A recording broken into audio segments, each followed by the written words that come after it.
নমস্কাৰ বন্ধুসকল, আজি আমি ক্লাছ 10ৰ অধ্যায় ৰাসায়নিক ক্ৰিয়া আৰু সমীকৰণৰ যিটো প্ৰশ্ন সেই বিষয়ে আমি আজি আলোচনা কৰিম আৰু আহক আমি ভিডিঅ'টো আৰম্ভ কৰোঁ।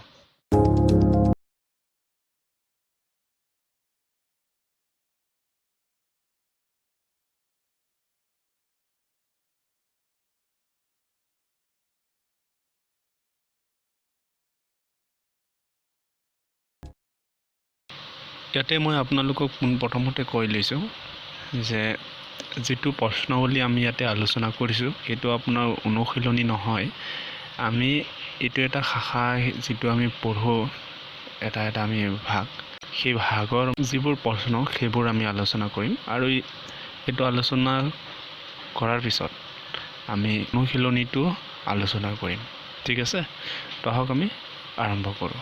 ইয়াতে প্ৰথম যিটো প্ৰশ্ন আছে সেইটো হ'ল বায়ু দহনৰ আগতে মেগনেছিয়াম ফিটা এডাল পৰিষ্কাৰ কৰি ল'ব লাগে কিয়?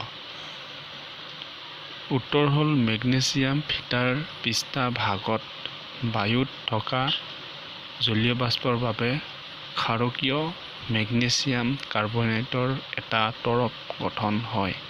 এই তৰপটোৰ বাবে মেগনেছিয়াম ফিটাই বায়ুত থকা অক্সিজেনৰ প্ৰত্যক্ষ সংযোগ নাপায়। ২ নম্বৰ প্ৰশ্নটো হ'ল তলৰ ৰাসায়নিক বিক্ৰিয়াবোৰৰ বাবে সন্তুলিত সমীকৰণ লিখা। ১ নম্বৰত আছে hydrogen plus chlorine, hydrogen chloride. উত্তৰটো হ'ব H2 প্লাছ Cl2 H2Cl। তাৰ পিছৰ প্ৰশ্নটো হ'ল beryllium chloride plus aluminium sulphate, beryllium sulphate plus aluminium chloride. উত্তৰটো হ'ল 3BaCl2 প্লাছ Al2SO4 ব্ৰেকেটৰ ভিতৰত হ'ব।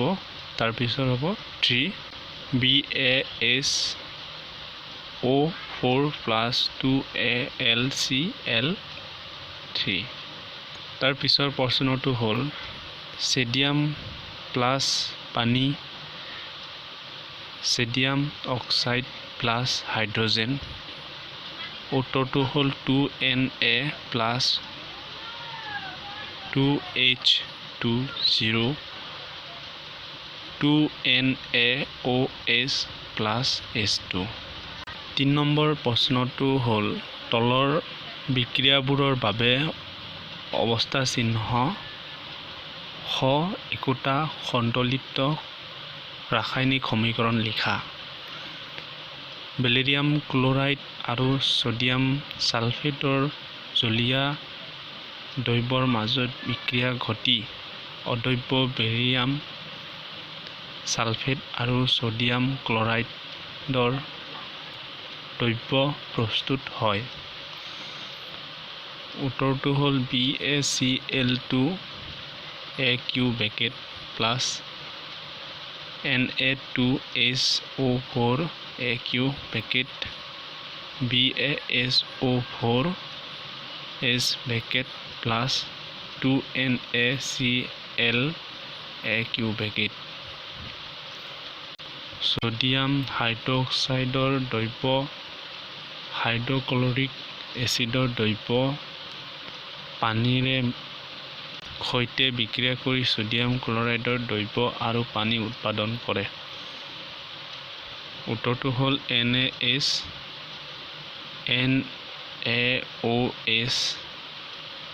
Bracket plus HCl NaCl bracket plus H2O bracket. তাৰ পিছৰ প্ৰশ্নটো হ'ল এটা পদাৰ্থ Xৰ দ্ৰব্যক বগা ৰং সানিবলৈ ব্যৱহাৰ কৰা হয়।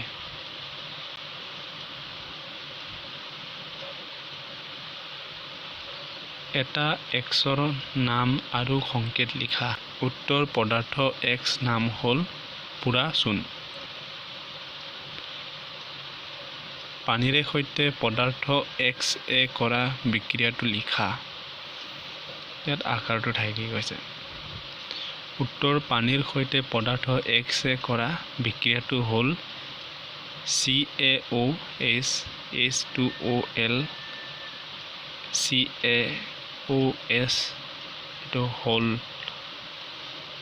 আপোনাৰ ব্ৰেকেট 2 AQ শিথিলিত চূণ হয় এটা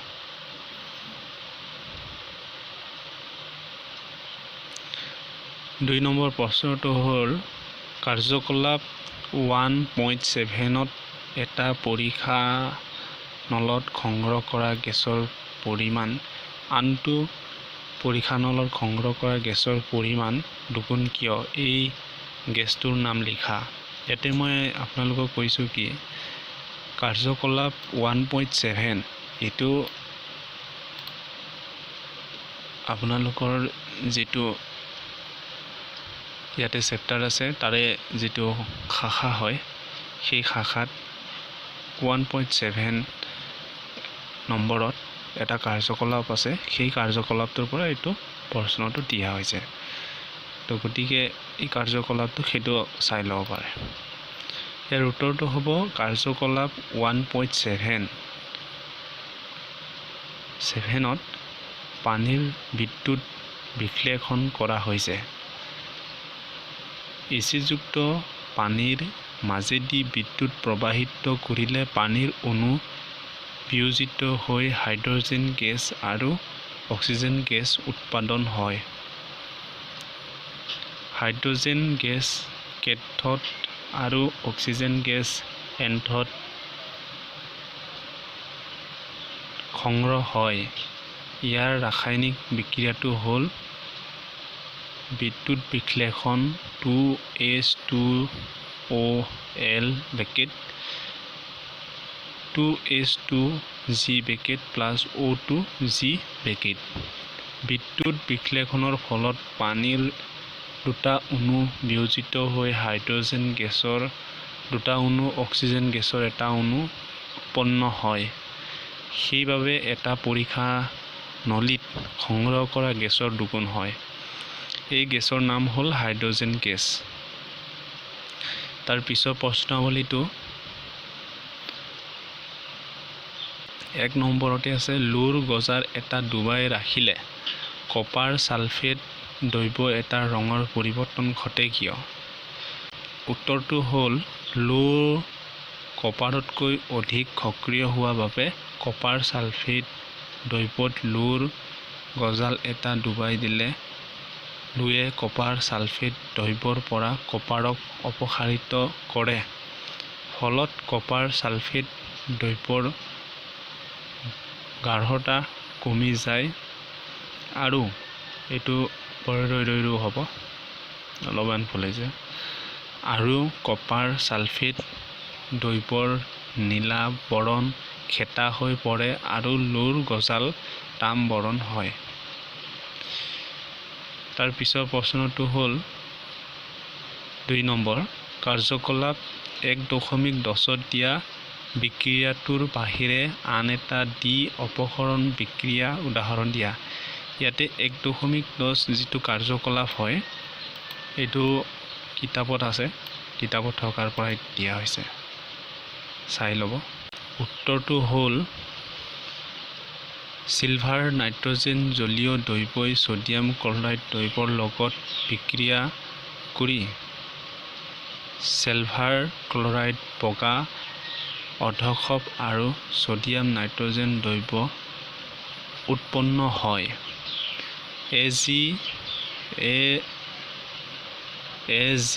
AgNO3AQ plus NaClAQ bracket AgClS bracket plus NaNO3AQ bracket 3 number প্ৰশ্নটো হ'ল তলৰ বিক্ৰিয়া কেইটাত জাৰিত আৰু বিজাৰিত হোৱা পদাৰ্থসমূহ বাছি উলিওৱা 1 নম্বৰত আছে 4NaS plus O2 G 2Na2OS। উত্তৰটো হ'ল এই বিক্ৰিয়াটোত Na জাৰিত হৈ Na2O উৎপন্ন হৈছে আৰু অক্সিজেন বিজাৰিত হৈছে।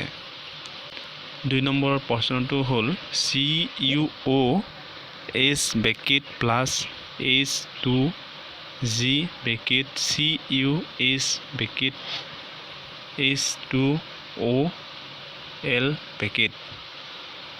উত্তৰ H2 জাৰিত হৈ পানী উৎপন্ন হৈছে আৰু CuO জাৰিত হৈ Cu উৎপন্ন হৈছে। এতিয়া আমি অনুশীলনীটো আলোচনা কৰিম। 1 নম্বৰতে হ'ল তলৰ বিক্ৰিয়াটোৰ বাবে উদ্দীপকসমূহৰ কোনকেইটা অশুদ্ধ? 2PbOH bracket plus CH bracket 2PbH plus CO2G bracket lead বিজাৰিত হৈছে কাৰ্বন অক্সাইড জাৰিত হৈছে কাৰ্বন জাৰিত হৈছে। ইয়াতে কোনটো শুদ্ধ সেইটো আমি বাছি উলিয়াব লাগিব। ডি লেড অক্সাইড জাৰিত হৈছে। ইয়াতে কৈছে 1 নম্বৰত দিয়া আছে A আৰু B, 2 নম্বৰত দিয়া আছে A আৰু C, 3 নম্বৰত দিয়া আছে A, B আৰু C, 4 নম্বৰত দিয়া আছে সকলো। তো ইয়াৰে ভিতৰত কোনটো হ'ব? উত্তৰত আছে A আৰু B, এই দুটাই হ'ব। 2 নম্বৰ প্ৰশ্নটো হ'ল Fe2O3 plus 2Al Al2O3 plus 2Fe ওপৰৰ বিক্ৰিয়াটো এটা উদাহৰণ। এটা সংযোজন বিক্ৰিয়াৰ এটা দ্বি অপসাৰণ বিক্ৰিয়াৰ।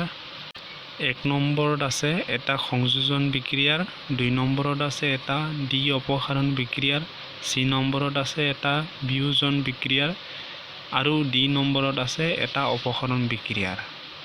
ইয়াৰে উত্তৰটো হ'ল A আৰু B হ'ব। এটা সংযোজন বিক্ৰিয়া আৰু এটা দ্বি অপসাৰণ বিক্ৰিয়া। 3 নম্বৰত দিয়া আছে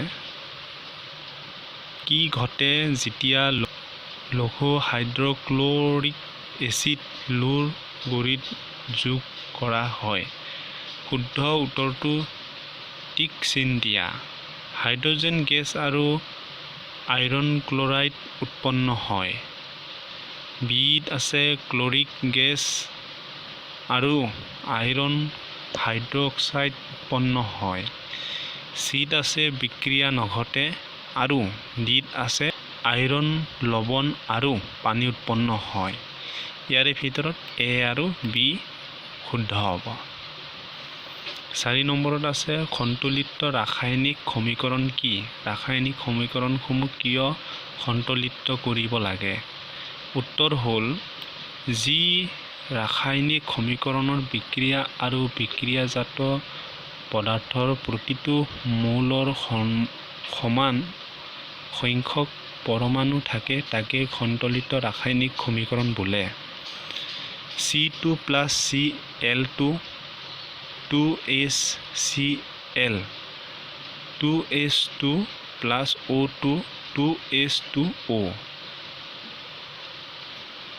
ভৰৰ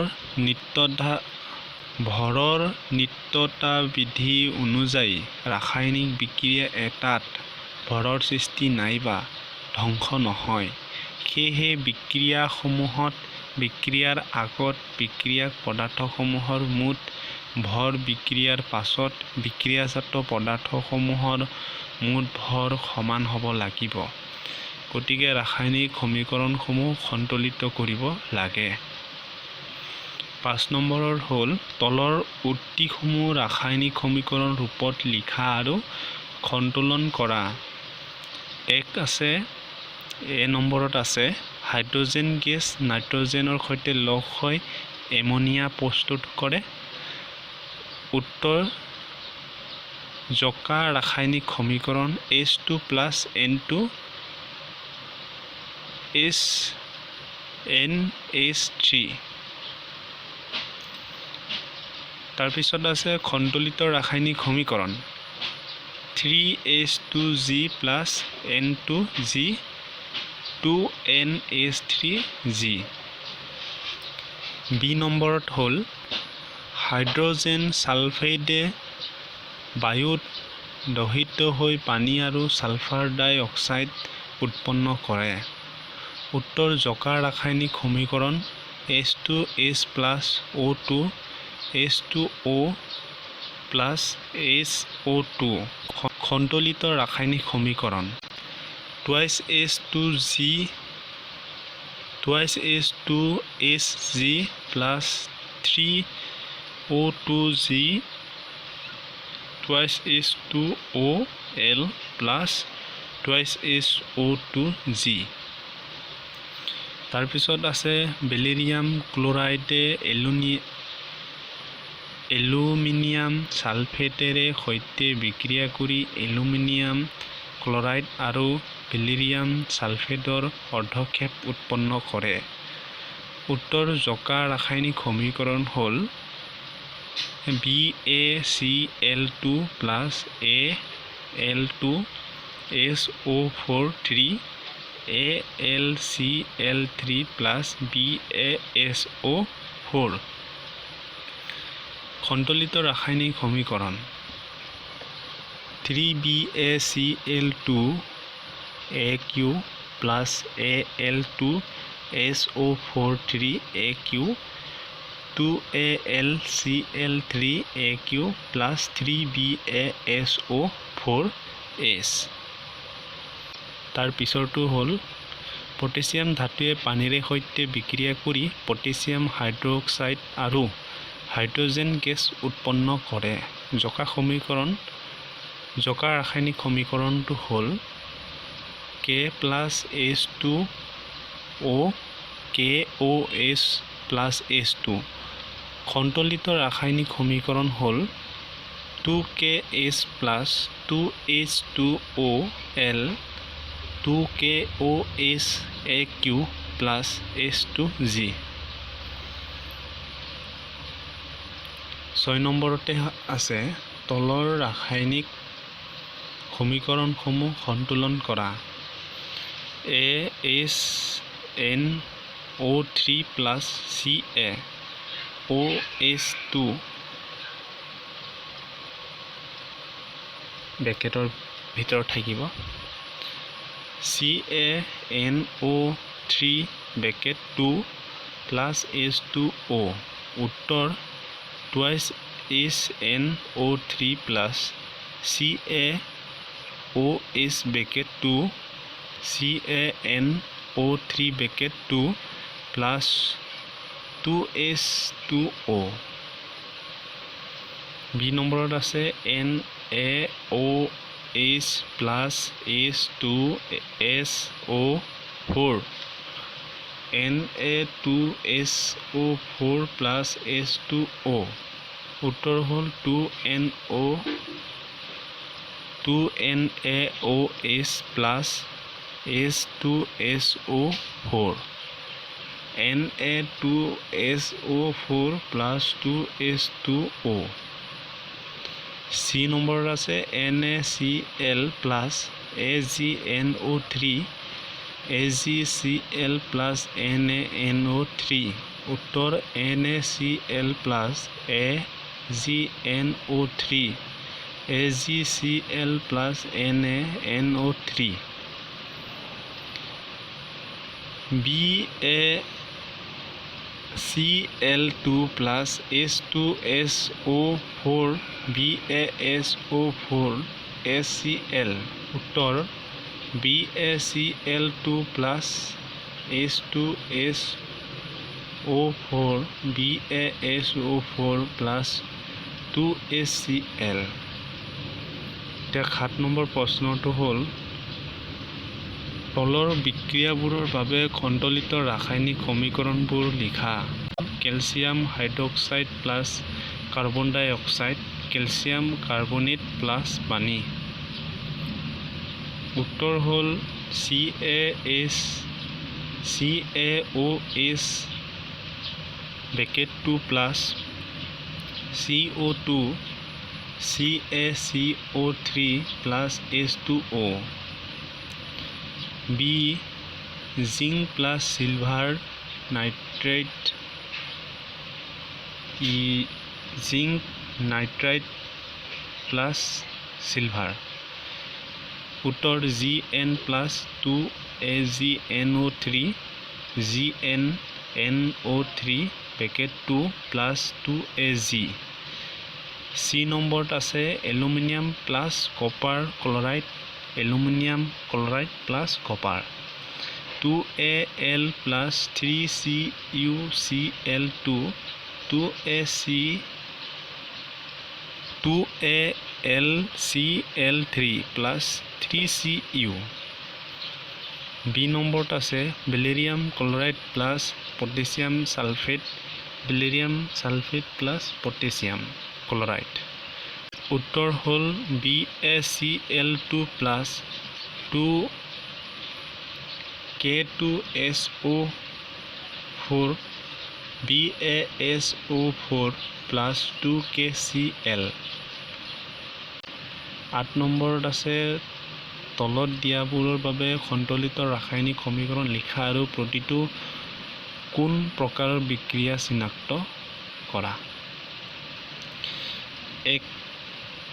এত আছে potassium bromide Aq barium iodide Aq potassium iodide Aq barium bromide S উত্তৰ 2KBr Aq plus BaI 2Aq 2KI Aq plus Br2Aq ই এটা ডি অপসৰণ বিক্ৰিয়া তাৰ পিছৰটো হ'ল zinc carbonate S zinc carbonate S zinc oxide H plus carbon dioxide G ZnCO3S ZnOS plus CO2G ই এটা বিয়োজন বিক্ৰিয়া C নম্বৰত আছে হাইড্ৰজেন ক্লৰিন হাইড্ৰজেন ক্লৰাইড উত্তৰ H2G প্লাছ Cl2G 2HClG ই এটা সংযোজন বিক্ৰিয়া B নম্বৰত আছে magnesium plus hydrochloric acid magnesium chloride plus hydrogen উত্তৰ Mg plus 2HCl MgCl2 plus H2 ই এটা অপসাৰণ বিক্ৰিয়া 9 নম্বৰত আছে তাপবৰ্জী আৰু তাপগ্ৰাহী বিক্ৰিয়া বুলিলে কি বুজা উদাহৰণ দিয়া উত্তৰ যি তাপ উৎপন্ন বা বৰ্জন হয় তাকে তাপবৰ্জী বিক্ৰিয়া বোলে উদাহৰণ মিথেন বায়ুত উৎপত্তিত জ্বলি CO2 আৰু H2O উৎপন্ন কৰাৰ লগতে যথেষ্ট পৰিমাণৰ তাপ শক্তি উৎপন্ন কৰে CH4 plus 2O2 CO2 plus 2H20 plus তাপশক্তি যি বিক্ৰিয়াত তাপ শোষণ হয় তেনে বিক্ৰিয়াক তাপগ্ৰাহী বিক্ৰিয়া বোলে উদাহৰণ N2 বায়ু O2ৰ সৈতে অতিকৈ উষ্ণতাত বিক্ৰিয়া সংঘটিত কৰি নাইট্ৰিক অক্সাইড উৎপন্ন কৰোঁতে প্ৰচুৰ পৰিমাণে তাপ শোষণ কৰে N2 প্লাছ O2 10 নম্বৰত প্ৰশ্ন শ্বসনক এটা তাপবৰ্জী বিক্ৰিয়া বুলি কিয় বিবেচনা কৰা হৈছে? ব্যাখ্যা কৰা। উত্তৰ: শ্বসন প্ৰক্ৰিয়াত অক্সিজেন উপস্থিতিত কোষস্থ খাদ্যৰ জাৰণ ঘটি যথেষ্ট পৰিমাণে তাপ শক্তি উৎপন্ন হয়। সেইবাবে শ্বসনক এটা তাপবৰ্জী বিক্ৰিয়া বুলি কোৱা হয়।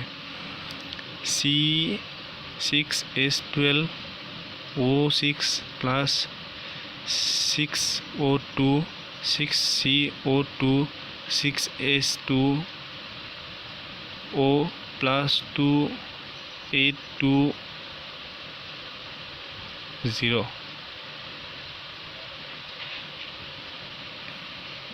11 নম্বৰত আছে বিয়োজন বিক্ৰিয়াক সংযোজন বিক্ৰিয়াৰ বিপৰীত বোলা হয় কিয়?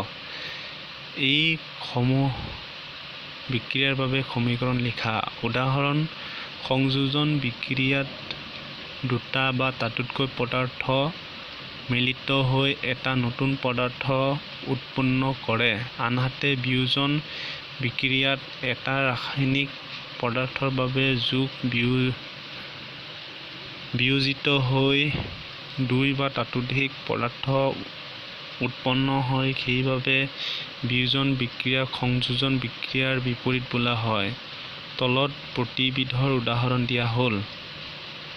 সংযোজন বিক্ৰিয়া: H2H2 + O2 2H2O 2MgO2 2MgO Fe + H FeS।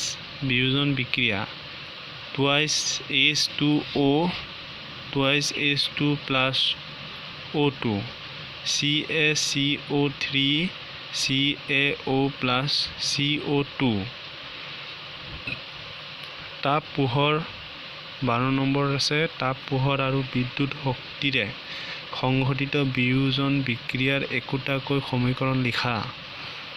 উত্তৰ: তাপ শক্তিৰে সংঘটিত হোৱা বিয়োজন বিক্ৰিয়াৰ সমীকৰণ CaCO3 CaO + CO2।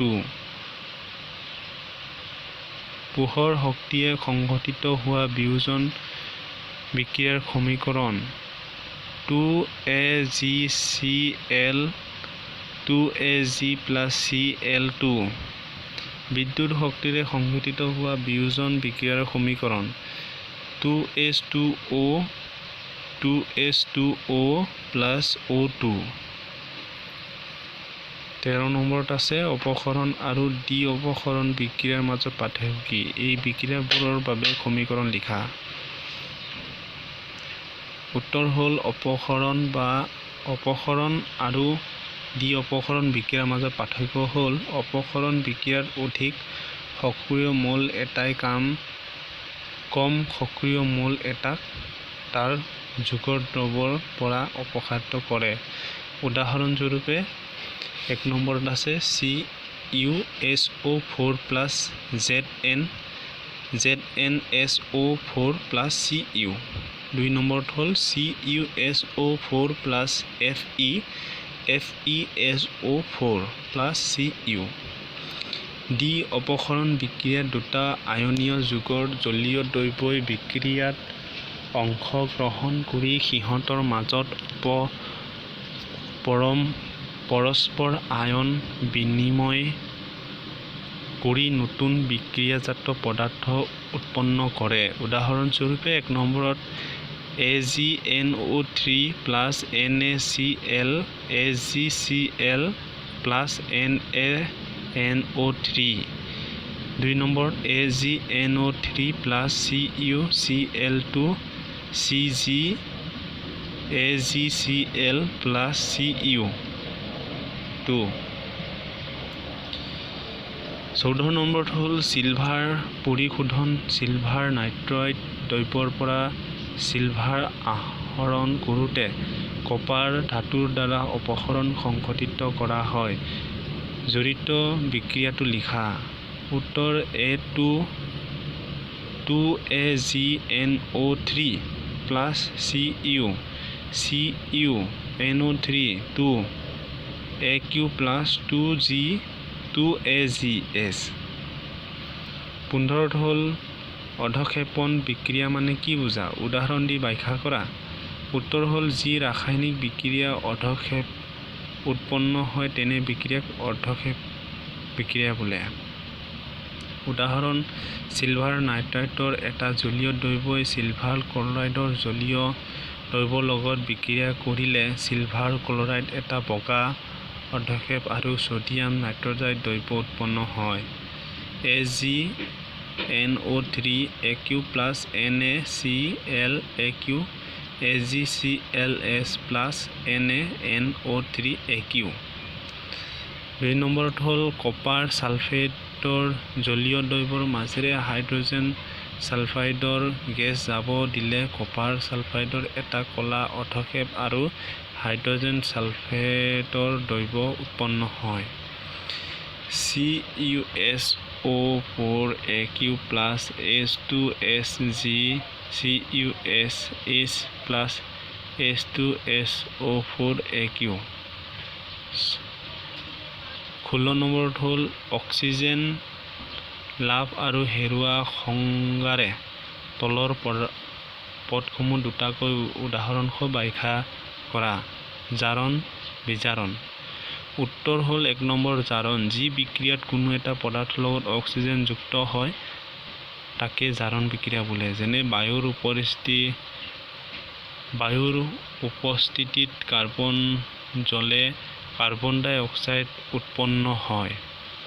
Cg plus O2 G CO2G।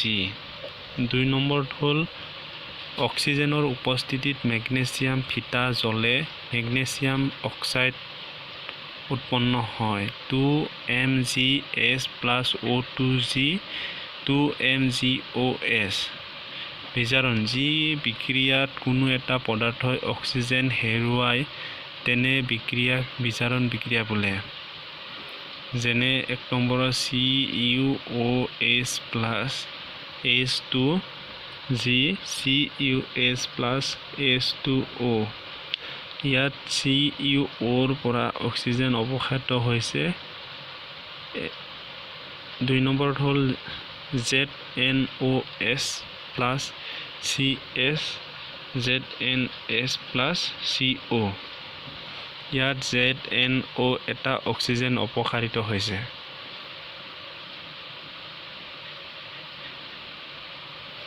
17 নম্বৰত এটা উজ্জ্বল মুগা ৰঙৰ মল Xক বায়ুত গৰম কৰাত ক'লা হৈ পৰিল। মল X আৰু উৎপন্ন হোৱা ক'লা ৰঙৰ যৌগটোৰ নাম লিখা। উত্তৰ উজ্জ্বল মুগা ৰঙৰ মল Xৰ নাম হ'ল কপাৰ আৰু উৎপন্ন হোৱা ক'লা ৰঙৰ যৌগটোৰ নাম হ'ল copper oxide. ZCuS plus O2G 2COS plus O2G 2CuOS X মল ক'লা ৰঙৰ যৌগ। 18 নম্বৰ লোৰ বস্তুৰ ৰঙৰ প্ৰলেপ দিওঁ কিয়? 2 নম্বৰ বায়ুত যথেষ্ট পৰিমাণে অক্সিজেন আৰু জলীয় বাষ্প থাকে। সিহঁতে লোৰ লগত বিক্ৰিয়া কৰি ফেৰিক অক্সাইড উৎপন্ন কৰে যাক আমি মামৰ বুলি কওঁ। এই মামৰে লোৰ বস্তুৰ ক্ষয় সাধন কৰে। সেইবাবে লোৰ বস্তুৰ ৰঙৰ প্ৰলেপ দিলে বস্তুটো মামৰে ধৰাৰ পৰা ৰক্ষা পৰে আৰু বস্তুটো ক্ষয়প্ৰাপ্ত নহয়, ফলত বস্তুটো বহুত দিনলৈ ভালে থাকে। 19 নম্বৰ তেল আৰু চৰ্বি থকা খাদ্যবস্তু নাইট্ৰজেনৰ পৰিৱেশত পকেটত ভৰোৱা হয় কিয়? উত্তৰ তেল আৰু চৰ্বি থকা খাদ্য বস্তুবোৰ বায়ুত থকা অক্সিজেন উপস্থিতিত জাৰণ ঘটি দুৰ্গন্ধ হয়। নাইট্ৰজেন এবিধ প্ৰতিজাৰক পদাৰ্থ। সেয়েহে তেল বা চৰ্বিযুক্ত খাদ্য বস্তুবোৰ নাইট্ৰজেনৰ উপস্থিতি পকেটত ভৰালে খাদ্য বস্তুখিনি জাৰিত নহয়, ফলত বহুদিনলৈ ভালে থাকে। 20 নম্বৰ 20 এটা উদাহৰণ সৈতে তলৰ পদসমূহ ব্যাখ্যা কৰা। ক্ষয়ীভৱন। উত্তৰ, ধাতু এটা ইয়াৰ চৌপাশৰ বিভিন্ন পদাৰ্থ যেনে জলীয় বাষ্প, এচিড আদিৰ দ্বাৰা আক্ৰান্ত হৈ ক্ষয় ঘটাৰ প্ৰক্ৰিয়াক ক্ষয়ীভৱন বোলে। যেনে লোৰ ওপৰত ৰঙচুৱা মুগা বৰণৰ প্ৰলেপ পৰা, চিলভাৰৰ ওপৰত ক'লা দাগ পৰা আদি। চৰ্বিৰ দুৰ্গন্ধিতা। উত্তৰ, তেল বা চৰ্বিযুক্ত খাদ্য দীৰ্ঘ সময়ৰ বাবে ৰাখি থলে এনে খাদ্য দ্ৰব্যত থকা তেল বা চৰ্বি বায়ুত অক্সিজেনৰ দ্বাৰা জাৰিত হৈ এইবোৰ দুৰ্গন্ধ আৰু বেয়া সোৱাদযুক্ত হয়। ইয়াক চৰ্বিৰ দুৰ্গন্ধিতা বোলে। যেনে মাখন অলপ বহুদিন সাধাৰণ উষ্ণতাত থৈ দিলে গলি যায় আৰু তাৰ পৰা দুৰ্গন্ধ নিৰ্গতিত হয়।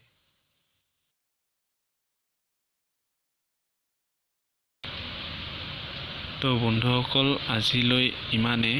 আৰু আপোনালোকে যদি এনেধৰণৰ ভিডিঅ' চাবলৈ যদি বিচাৰে তেতিয়া মোৰ চেনেলটি ছাবস্ক্ৰাইব কৰি ৰাখিব আৰু ভিডিঅ'টি চোৱাৰ বাবে ধন্যবাদ।